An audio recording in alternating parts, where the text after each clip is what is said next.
इस वगैरह की जातियां होती हैं, ठीक है। इसके अलावा क्या होगा, इसमें कुछ और भी स्पीशीज वगैरह हैं, ठीक है, जैसे सिंकोना लेजरियाना, ठीक। तो आगे हम बात करें, इसमें औषधि पौधों में एक होता है सिफेलिस एपिकुना।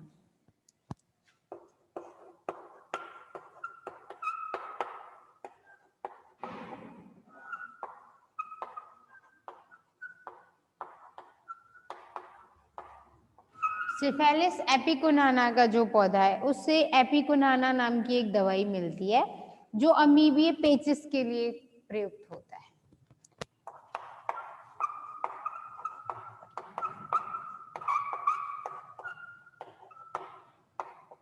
अमीबीय पेचिस के लिए इससे एक रसायन मिलता है एपिकुनिन। और इस एपिकुनिन की वजह से क्या हो जाएगा, अमीबे पेचिस कब होती है, जब हम खराब पानी पी लेते हैं ना कई बार, मतलब टिकिया विकिया खा ली, पता है नहीं उसमें कितने मच्छर गिरे थे, क्या हुआ था, ठीक है, कहीं भी जाके खा लिया, तो उस तरीके से फिर क्या हो जाता है, उस पानी में अगर अमीबा वगैरह होगा तो वो अमीबे पेचिस उल्टी दस्त होने लग जाते हैं, तो उसके लिए फिर दवाई ली जाती है एपिकुनानस से, ठीक है, एपिकुनिन नाम से। और वो किससे मिलती है हमें, सिफेलिस एपिकुनाना से, ठीक है। उसके बाद बात करते हैं इमारती लकड़ी, एंथोसिफेलस कदम्बा। कदम के पेड़ को ना एक तो लकड़ी के लिए भी उगाया जाता है, दूसरा दिखने में बहुत सुंदर होता है, तो गार्डन में शोभाकारी पादप के रूप में भी लगाया जाता है क्योंकि इसके फूल बहुत अच्छे होते हैं, ठीक है। तो अब आगे बात करते हैं कि इसके द्वारा कौन कौन सी इमारती लकड़ी मिलेगी, ठीक है।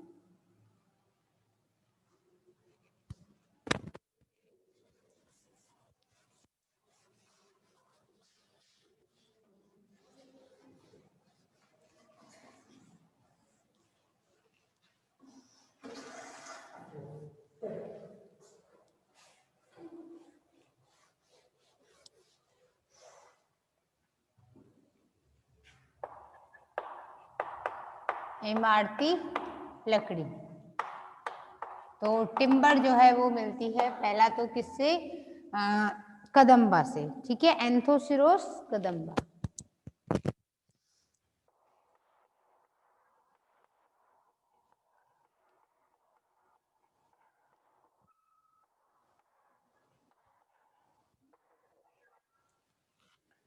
एंथोसिरोस कदम्बा के अलावा दूसरा एडिना कॉर्डिफोलिया,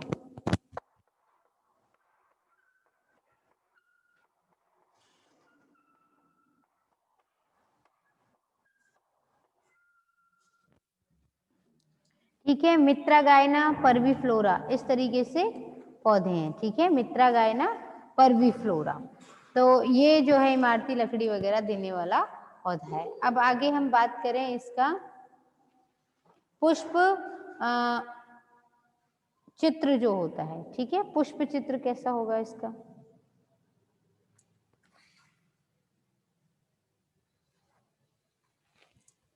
एक डाय और रह गई, एक रंजक पौधा और रह गया, एक रंजक में एक और लिखना है हमको, क्या, एक तो हमने लिखा रूबियसी टिंक्टोरिया, इसके अलावा एक और होता है इंडिगोफोरा, इंडिगोफोरा टिंक्टोरिया। इंडिगोफोरा टिंक्टोरिया जो है वो नीला रंजक देता है, मतलब नील वाला पेड़, जो नील होता है ना कपड़े जिससे सफेद हो जाते हैं, वो एक तो होता है 4 बूंदों वाला, ऐड आता है उसका उजाला वगैरह, तो वो तो है लिक्विड फॉर्म है ना, जो पाउडर की फॉर्म में मिलता है, वो बनता है इसी से, इंडिगोफोरा टिंक्टोरिया से, ठीक है। तो आगे हम बात करते हैं इसकी पुष्प सूत्र इसका कैसा होगा, ठीक है।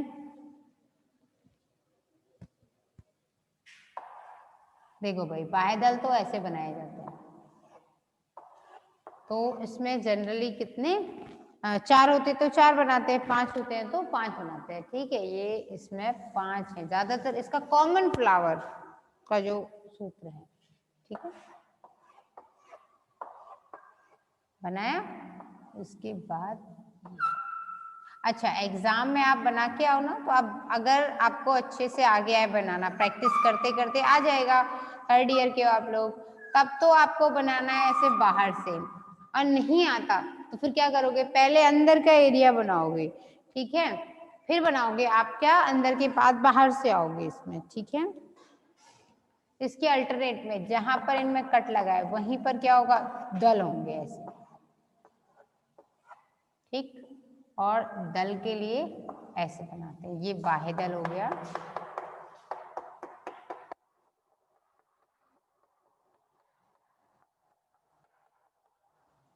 और ये दल हो गया। ये आपकी प्रैक्टिकल की जो फाइल बनेगी उसमें आपको क्लियरली आ जाएगा। दल जो है एक दूसरे से जुड़े हुए होते हैं, ठीक है, तो ये इस तरीके से लगे हुए होंगे। इससे पता चलता है कि दल जो है वो एक दूसरे से क्या है, जुड़े हुए हैं दल। और फिर उन्हीं से क्या है, पुंकेसर लगे हुए हैं यहाँ इस तरीके से, ये फिर पुंकेसर की स्थिति।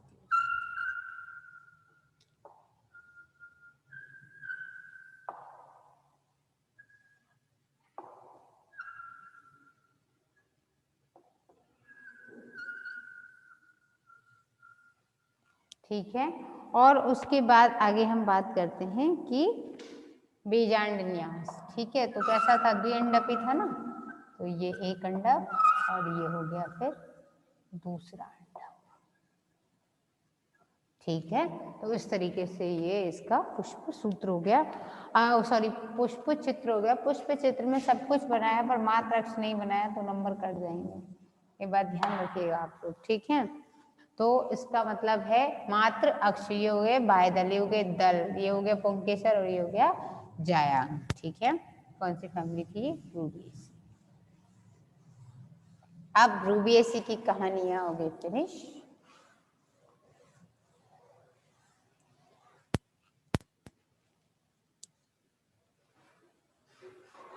अब इसका एक पुष्प सूत्र और रह गया है, हाँ, रूबिएसी का पुष्प सूत्र।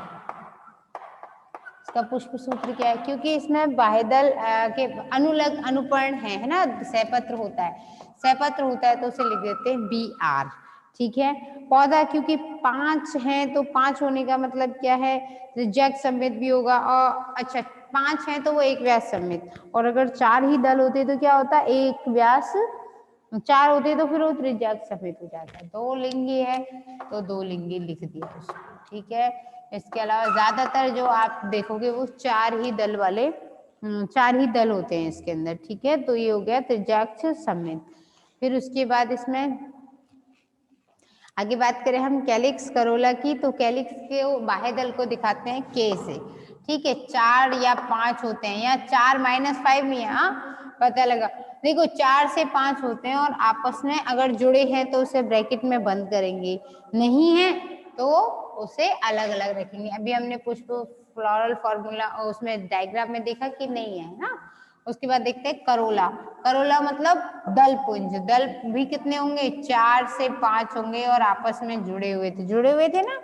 और एंथर, एंथर यानी पुंकेसर, एक इससे जुड़े हुए होते हैं। दल लग्न पुंकेसर की स्थिति में A और C को कनेक्ट कर दिया जाता है, ठीक है।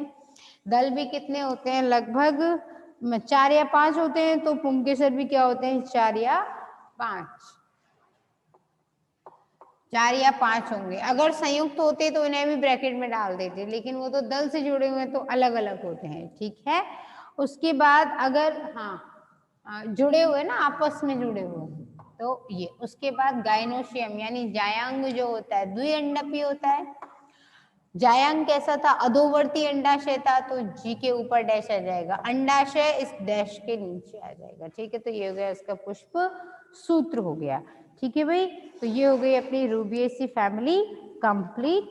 और रूबिएसी फैमिली के बाद हम आगे बात करते हैं कौन सा, एस्टेरेसी फैमिली। एस्टेरेसी का मतलब क्या होता है, इसे सूरजमुखी कुल भी कहते हैं, ठीक है।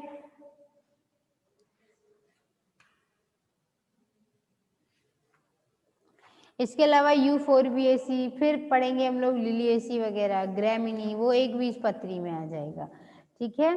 तो आज हम बात करते हैं किसकी, कंपोजिटी या एस्ट्रेसी फैमिली, ठीक है। जिसे क्या कहा जाता है, एस्ट्रेसी को बोलते हैं सूर्यमुखी कुल, ठीक है, सबसे बड़ा कुल यही है, सूर्यमुखी के नाम से इसे जानते हैं क्योंकि एस्ट्रेसी वर्ड आया एस्टर से। एस्टर का मतलब होता है लैटिन लैंग्वेज में तारा, ठीक है ना, तो सूर्य भी तो एक तारा है अपने आप में।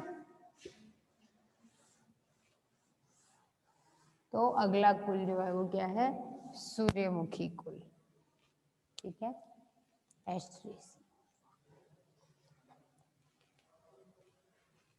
ठीक है।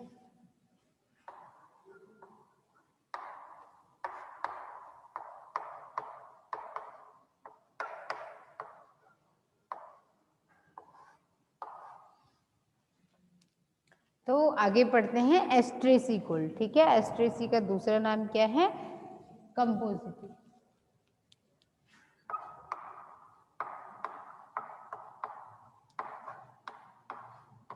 या इसे क्या कहते हैं, सूरजमुखी कुल।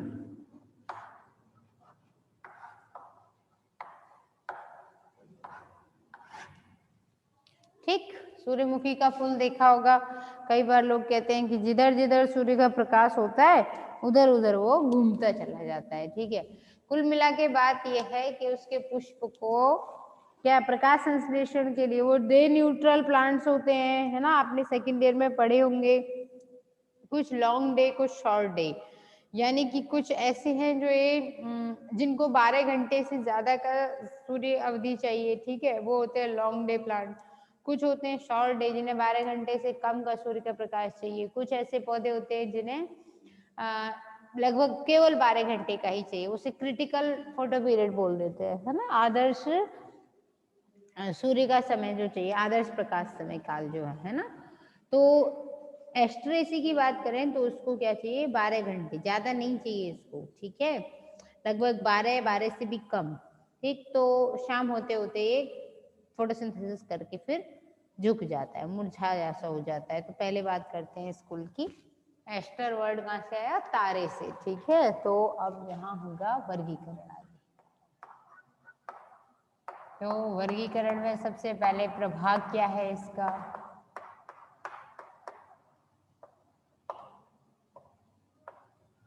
अच्छा, जब सूर्यमुखी की बात है तो ये सब तो हम पढ़ते ही रहेंगे, एक चीज और पढ़ते हैं सबसे इम्पोर्टेंट, सूर्यमुखी का पुष्प आप लोगों ने देखा होगा,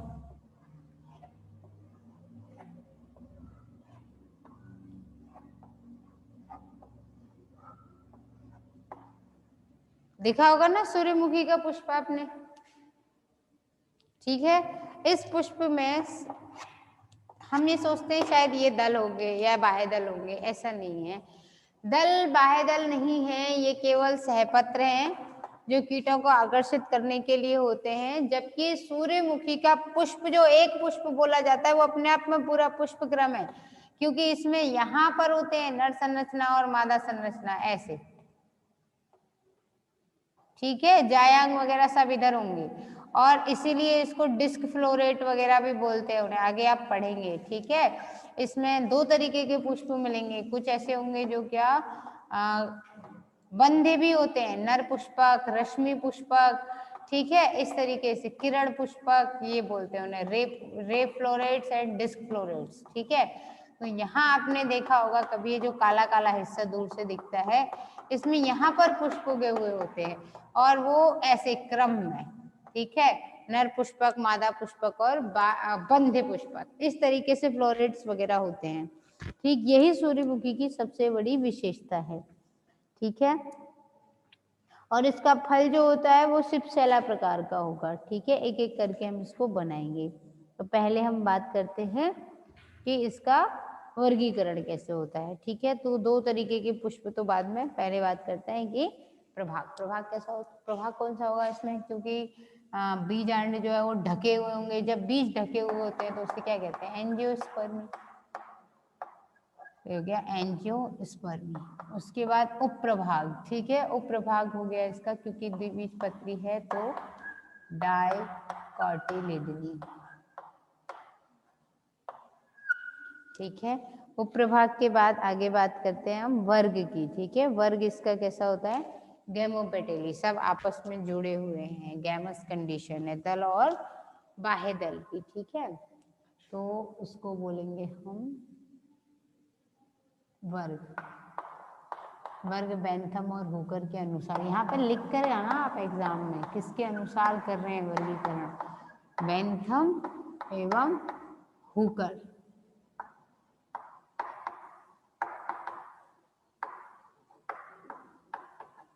के अनुसार। ठीक है, तो वर्ग जो है वो कौन सा है इसका, गैमोपेटिली।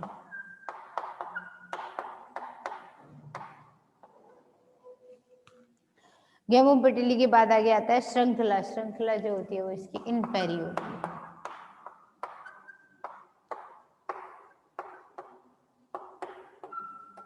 और श्रृंखला इनफेरी क्यों रखी गई है, क्योंकि पुष्प जो है सममित या असममित दो प्रकार के होते हैं। पुंकेसर दल से लगे हुए होते हैं और अंडाशय एक कोष्ठी होता है और बीजांड युक्त होता है, मतलब एक ही बीजांड होगा, एक ही अंडाशय एक कोष्ठी, तो इसलिए इसे इनफेरी सीरीज में रख देते हैं। ठीक है,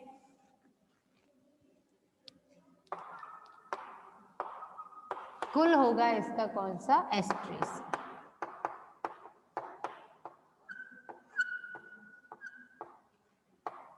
एस्ट्रेसी कुल हो गया। अब बात करते हैं कुल के बाद इसकी कि इसमें लाक्षणिक गुण कौन कौन से होंगे। पौधे जो हैं ज्यादातर, सबसे इम्पोर्टेंट बात इसमें पादप में जो लेटेक्सधारी वाहिकाएं होंगी, यानी कि जो वाहिकाएं उनमें मिल्क जैसी स्ट्रक्चर आएगी, तो हो जाएगा क्या, लाक्षणिक गुण।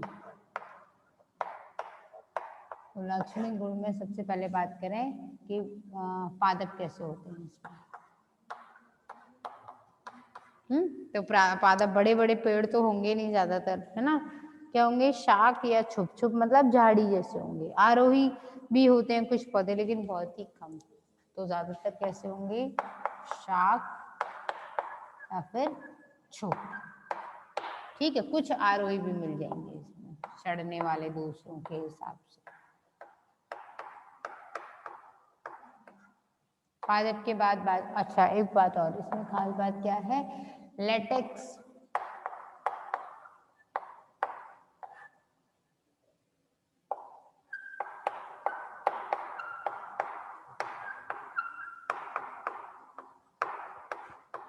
ठीक है, लेटेक्स होगा।